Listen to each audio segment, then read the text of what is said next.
Hello my dear students, welcome to all of you in your online classes. Students 11th class की physics start हो चुकी है। Chapter 2 हम लोग physics का पढ़ रहे हैं, यूनिट एंड मेजरमेंट। इसमें हम लोगों ने 2 वीडियोस देख लिए हैं।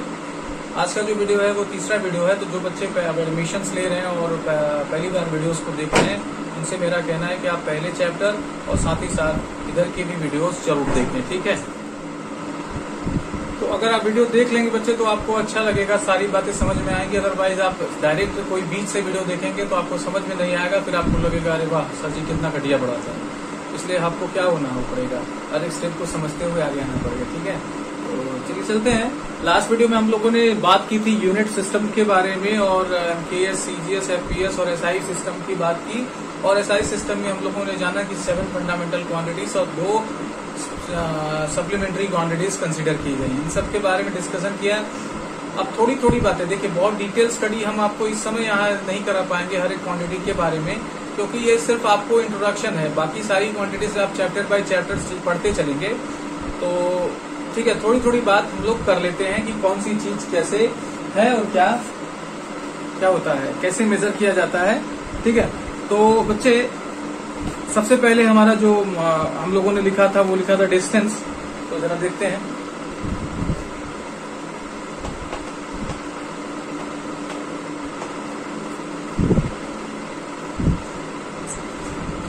या length, I am sorry length था, क्योंकि लेंथ को लिखना ज्यादा बेटर है। डिस्टेंस न लिख के लेंथ लिखे तो ज्यादा बेटर है ना। तो लेंथ क्या होता है बेटे? लेंथ हमारा 2 ऑब्जेक्ट्स के 2 पॉइंट्स के बीच का जो सेपरेशन होता है वो लेंथ होता है। फॉर एग्जांपल जैसे ये है ना, तो अगर हम बात करें कि ये इनके बीच का जो ये सेपरेशन है इसी लेंथ बोलते हैं ना। तो द सेपरेशन बिटवीन 2 पॉइंट्स,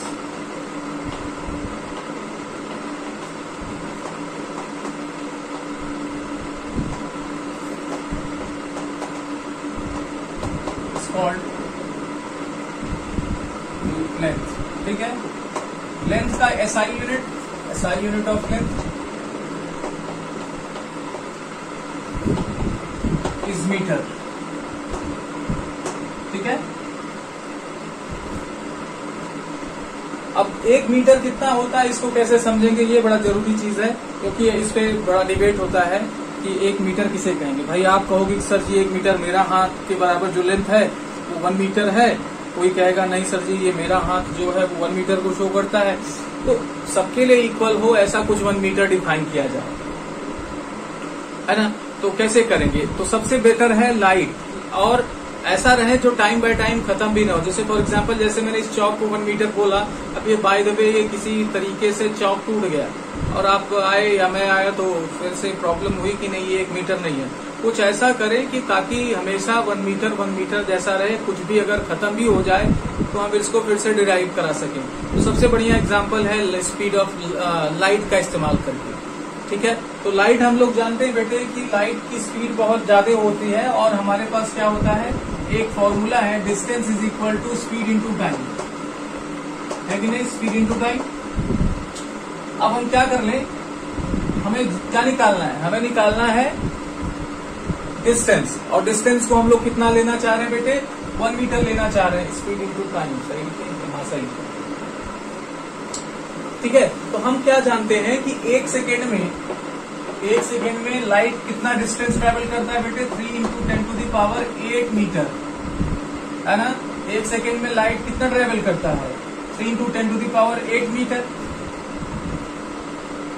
तो 1 मीटर कितना होगा ये समझते हैं। तो बेटे हम 1 मीटर को क्या कर ले, यहाँ पे ले आते कि 3 इंटू 10 टू दी पावर, भाई इसको हम क्या कर, जैसे इस चीज को नीचे से डिवाइड कर रहे हैं तो ये क्या हो जाएगा, इधर क्या मिलेगा, 1 मीटर मिलेगा कि नहीं।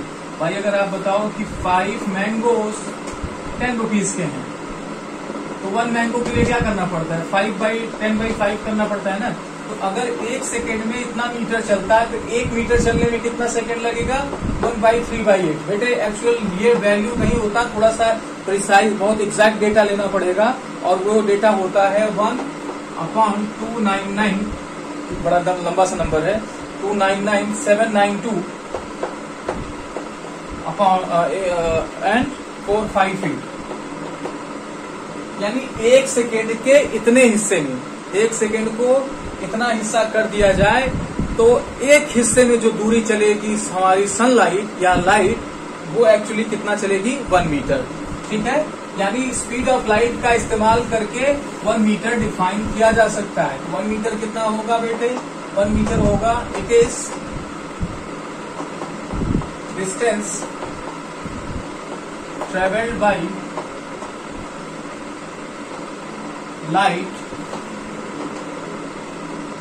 in 1/299,792,458 1/299,729,458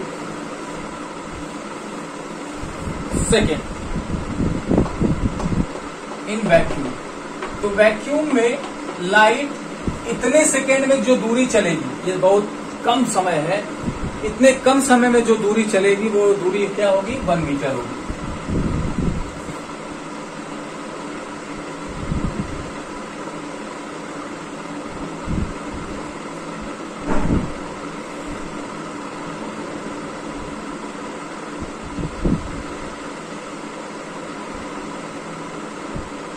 तो ये बेटे 1 मीटर की डेफिनेशन हो गई।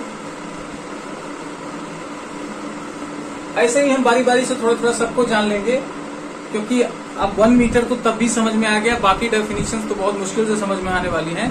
तो बिल्कुल चिंता करने की बात नहीं है। When we will go to that unit, अब में क्या होगा, हम आपको वहां पे अच्छे से समझा पाएंगे। ठीक है, तो सभी को थोड़ा थोड़ा समझते हैं कि ये क्या बताता है और कैसे मेजर किया जाता है। The second one is mass. बेटे आप किसे कहोगे, आप कह रहे हो कि 1 kg ये है, ठीक है, someone says this is the 1 kg। तो आप कौन सही है, कौन गलत और कौन ज्यादा सही है, ये सब कैसे समझेंगे, और कौन किसकी बात माने। इसके लिए वर्ल्ड के साइंटिस्ट ने क्या किया, 1 kg का एक मटेरियल तैयार किया है, और वो बना है किससे, प्लैटिनम और इरिडियम। ठीक है, ये इस वजह से कि इन दोनों के जो मिक्सचर बनेगा वो थोड़ा सा स्ट्रांग होगा, है ना, और दूसरा ये टाइम बाय टाइम क्या होगा, चेंज नहीं होगा। तो प्लैटिनम और इरिडियम की एक क्या बनाई गई है, एक एलॉय बनाई गई है, एक सब्सटेंस बनाया गया सिलेंड्रिकल शेप का, जिसका मास 1 kg रखा गया है, और इसको जिनेवा सिटी में रखा गया है, ताकि अगर किसी को 1 kg की जरूरत पड़े कि ये 1 kg है या नहीं है, तो वो जाके वहां से कंपेयर करके 1 kg निकाल सकता है। सारी दुनिया से अगर 1 kg का वेट खत्म हो जाए, मास खत्म हो जाए, then everyone can go through there and compare the 1 kg with substance. ठीक है, आप 1 kg वहां से मेजर कर सकते हैं। ठीक है, तो 1 kg समझ में आए। सबसे पहले मास क्या होता है बेटे, it is the amount of the substance in the matter.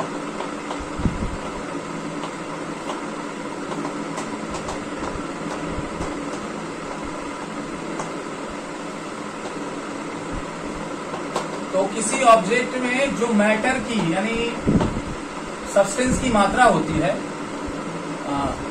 In body, उसे क्या बोलेंगे, मास बोलेंगे। क्या बोलेंगे, मास। ठीक है, मास की यूनिट क्या होती है, SI unit of mass.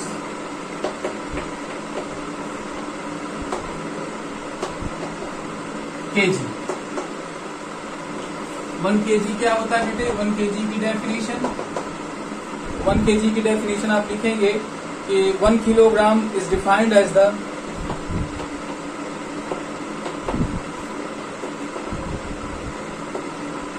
mass of a platinum iridium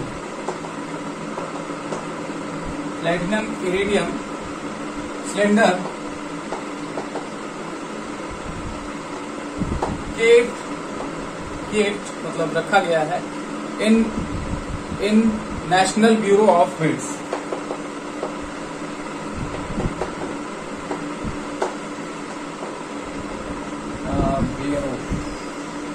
BUREA।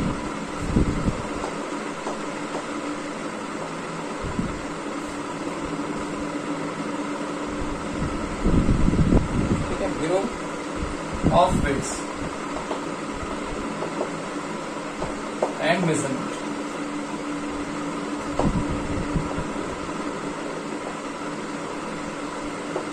In Paris, Paris में ही जिनेवा है।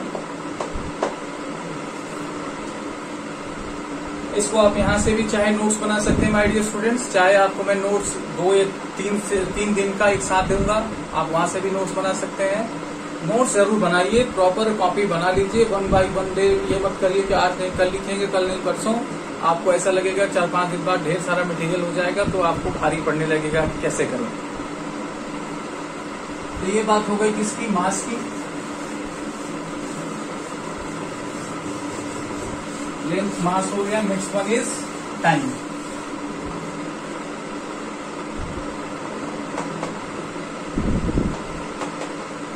तो टाइम क्या होता है बेटे, टाइम तो डेफिनेशन बताना मुश्किल है। आई एम सॉरी कि टाइम का डेफिनेशन बताना मुश्किल है। जो बीत रहा है वही समय है, यही कह सकते हैं। टाइम का डेफिनेशन बहुत मुश्किल है और इसको एग्जैक्टली टाइम का डेफिनेशन दिया नहीं गया है। लेकिन टाइम को मेजर, भाई जो बीत रहा है वो ठीक है, समय है, लेकिन समय क्या है, समय क्या है, इसका कोई एग्जैक्ट डेफिनेशन नहीं है। ठीक है, इसलिए इसका मैं डेफिनेशन नहीं लिख पाऊंगा, लेकिन एसआई यूनिट इसका जरूर लिखेंगे। SI unit is second. और 1 सेकेंड कितना होता है बेटे, इसको समझते हैं।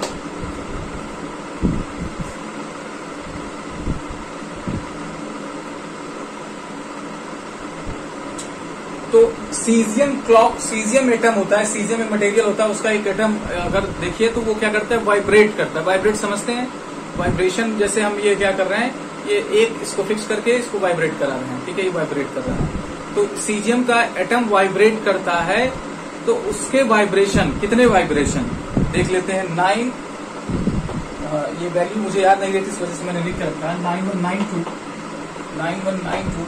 आप इसे मोबाइल नंबर की तरह याद करेंगे तो याद हो जाएगा। 9192 6317770 टाइम्स।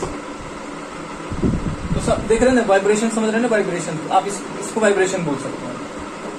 सीजियम एटम इतनी बार 9192 6317770 टाइम्स वाइब्रेट करता है। तो जो वाइब्रेशन में कम समय लगता है, इतने वाइब्रेशन में जो समय लगता है वो 1 सेकेंड होता है। I mean you can imagine the how fast it vibrates. ठीक है, तो कितना वाइब्रेशन है, 9192 6317770 टाइम्स वाइब्रेशन अगर होगा तो उस वाइब्रेशन में जो टाइम लगेगा वो 1 सेकेंड का होगा। ठीक है, तो ये सीजियम एटम का वाइब्रेशन टाइम है। It is time taken by cesium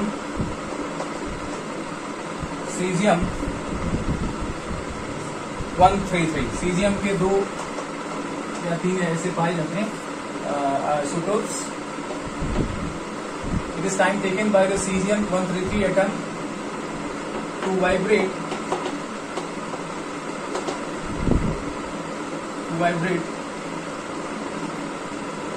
9192 6317770 times. इतनी बार अगर हमारा सीजियम एटम वाइब्रेट करेगा तो जो समय लगेगा बेटे वो 1 सेकेंड होगा। ये आपको याद करना है।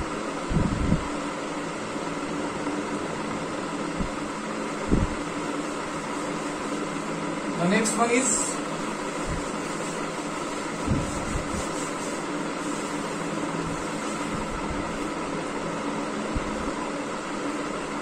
टेम्परेचर।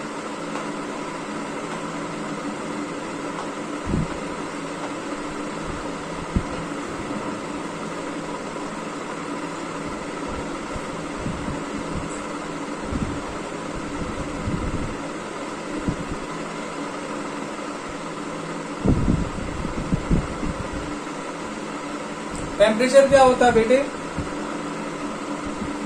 आप एक बॉडी को टच करते हो कहते हो ये गर्म है, एक बॉडी को दूसरे बॉडी को टच करते हो कहते हो ये ठंडा है। ये आप क्या बता रहे हो, ये उसकी में आप हीट के बारे में इन्फॉर्म कर रहे हो।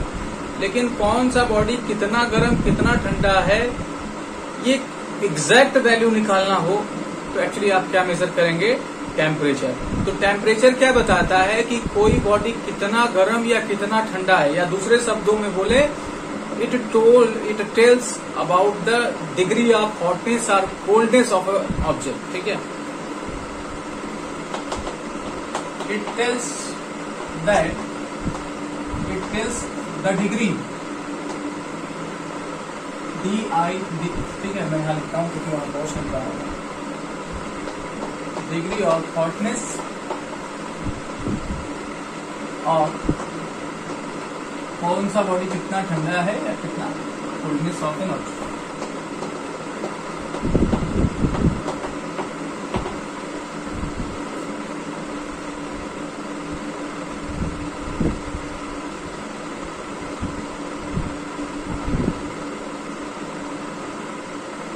ऐसे तो इसके बहुत सारे यूनिट हैं, लेकिन एसआई यूनिट की बात करें, एसआई यूनिट बेटे होता है केल्विन। केल्विन एक साइंटिस्ट थे, उन्होंने अपने नाम से यूनिट रख दिया केल्विन। इसे एब्सोल्यूट टेम्परेचर यूनिट बोलते हैं। क्या बोलते हैं? Also known as absolute temperature.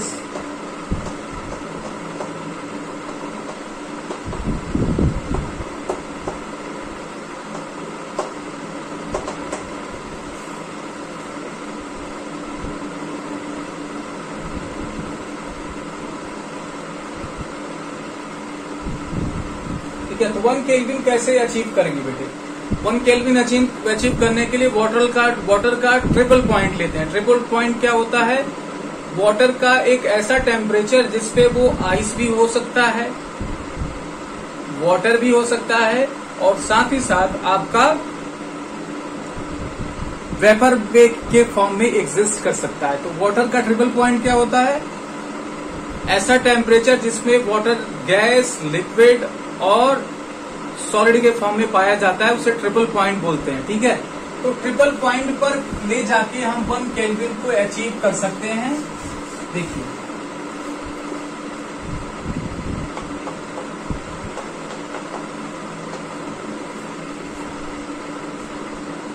तो हमने क्या किया, मान लीजिए लिया और इस पर ट्रिपल पॉइंट सेट कर दिया। ट्रिपल पॉइंट सेट करने पर जो टेम्परेचर मिला वो थर्मोडायनेमिक टेम्परेचर बोला जाएगा। क्या बोला जाएगा? Thermodynamic temperature. उस थर्मोडायनेमिक टेम्परेचर का मल्टीप्लाई कर दीजिए किससे? 1/273 इंटू 1/273.15 या 16 किसी बुक में मिलता है।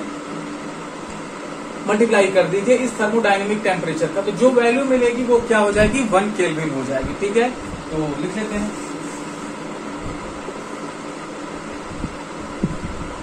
It is defined as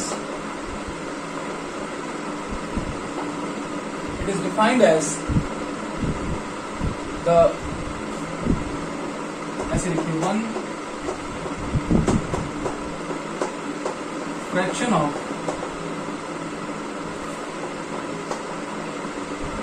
thermodynamic temperature. I think आपको समझ नहीं आ रहा होगा, क्योंकि ये सारी बातें आपको जब यूनिट्स आएंगे तो मैं आपको क्लियरली वहां उस समय आपको समझ में भी आएगा, क्योंकि जो बातें हैं वो और क्लियर होकर निकल के आएंगी। अभी तो इसका इंट्रोडक्शन है। Thermodynamic temperature at triple point of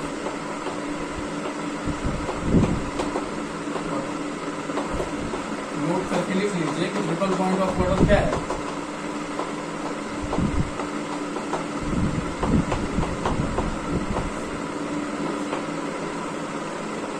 ठीक है, आइस, वेपर और लिक्विड फॉर्म में अगर वाटर मिलता है जिस टेम्परेचर पे, वो टेम्परेचर क्या होगा? ट्रिपल पॉइंट होगा।